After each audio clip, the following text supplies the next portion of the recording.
সব রুমগুলোতেই কেসিং পেটানো কমপ্লিট হয়ে গেছে, দেখতেই পাচ্ছেন আপনারা। এখানে সিলিংটা আমি পাইপ আগে ফেলে দিয়েছি।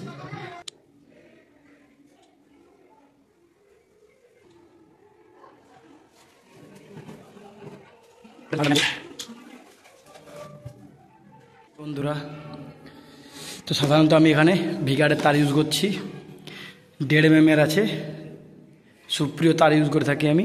এখানে 1.5 mm 2 কয়েল, আর 1 mm আছে 2.5 কয়েল, আর 0.75 হচ্ছে 1 কয়েল। সাধারণত আমি ভিগারে ইউজ করে থাকি।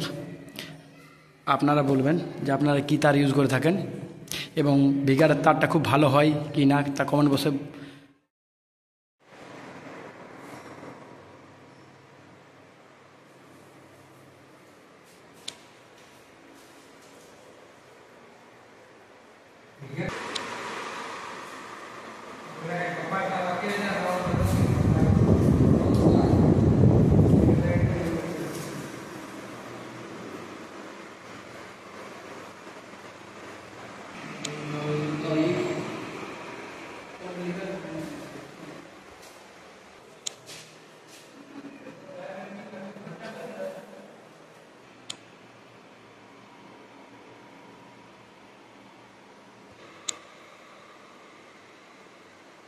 ওখানে বন্ধ হইলে সব বন্ধ।